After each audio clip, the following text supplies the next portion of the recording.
Share করছি ছোট একটা পেন্টিং। ওয়াল ডেকোরেশনের জন্য এগুলো আমি আঁকছি। এগুলো সাইজ হচ্ছে রেখেছি 16x20 ইঞ্চি। এরকম অনেকগুলো ছবি আমি এঁকেছি। তার মধ্যে এই ছবিটা একটা স্পেশাল।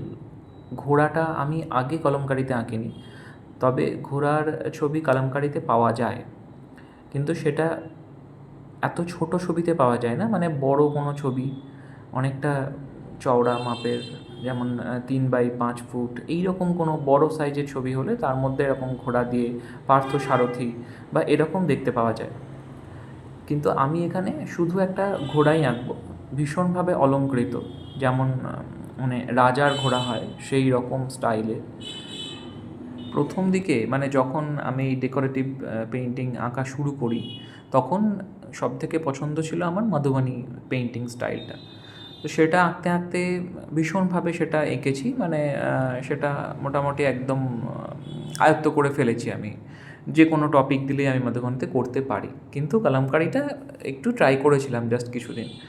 করতে করতে এতটাই এখন এত বেশি পরিমাণে প্র্যাকটিস হয়ে যায়, মানে অর্ডার থাকে। আর শাড়িতে পুজোর আগে প্রচুর কলমকারি করেছি।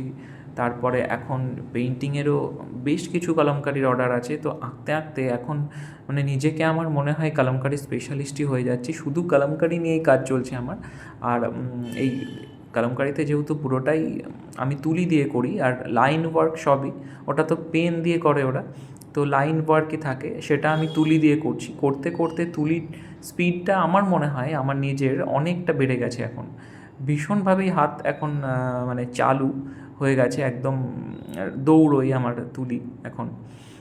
ভালো লাগে এই ব্যাপারটা বেশ।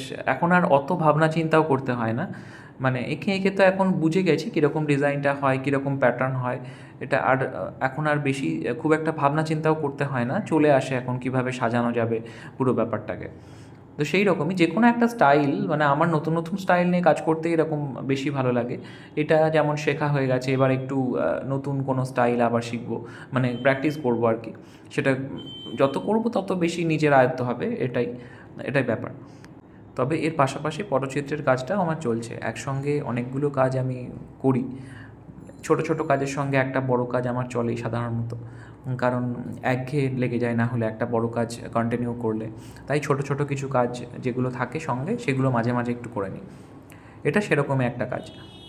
এরপরে কলমকারি নিয়ে কিছু বড় কাজ করার ইচ্ছে আছে। একটা বড় কাজ করলাম আমি রিসেন্ট, যেটা দ্য বার্থ অফ কার্তিকেয়া।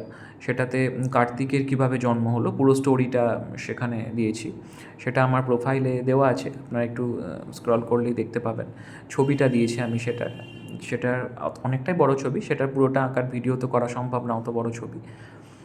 এইরকম একটা ঘোড়া থাকবে, ইনক্লুডিং থাকবে ঘোড়া, সেই রকম একটা পেইন্টিংও আমার করার খুব ইচ্ছে আছে। বড় কিছু পেইন্টিং, পার্থ সারথি হতে পারে সেটা, বা অন্য কিছু হতে পারে, ঘোড়া দিয়ে ডেকোরেটিভ কিছু হতে পারে। তো দেখা যাক, সেটা করব। নতুন কিছু করার সত্যিই সময়ও পাচ্ছি না, অর্ডারের কাজগুলো তো পরপর করতে হবে আগে, সেগুলো করে তারপরে সময় পেলে এগুলো করতে হবে আমাকে। এখানে প্রথমে পেন্সিল দিয়ে কিছুটা এঁকে নিয়েছি ঘোড়ার ফিগারটা। ডিরেক্ট তো তুলি দিয়ে করতে গেলে কোথাও ভুল হতেই পারে, তখন ঠিক করার কোনো অপশান থাকবে না। তো সেই জন্য প্রথমে পেন্সিল দিয়ে আগে করে নিয়েছি কিছুটা স্ট্রাকচারগুলো, ডিটেলিংগুলো তুলি দিয়ে করছি অ্যাজ ইউজুয়াল। পুরোটাকে সুন্দর করে মানে ডেকর করতে হবে, এইটা হচ্ছে কলমকারির কাজ।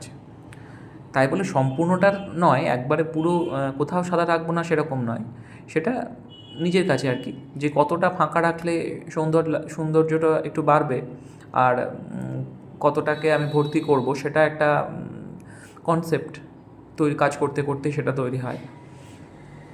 অনেক স্টুডেন্ট ওয়ার্কে দেখি ফাঁকা বেশি থেকে যায়, বেশি ফাঁকা থাকলেও যেমন ভালো লাগবে না, আবার পুরো যদি ভর্তি হয়ে যায়, দেখা গেল ফাঁকাই নেই কোনো, সেক্ষেত্রেও ভালো লাগবে না। কারণ কলমকারির ক্ষেত্রে তো আর কোনো কালার থাকে না, শুধু ব্যাকগ্রাউন্ড কালারটাই ফুটে উঠবে।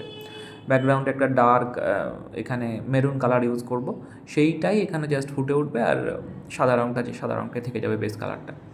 তো এই কমপ্লিট ছবিটা এরকম দাঁড়ালো। তার সঙ্গে একটু লাল রঙ ব্যবহার করি আমি মেরুনের সাথে সাধারণত। এই রকম কালার কম্বিনেশনটাই সব থেকে বেস্ট লাগে কলমকারির।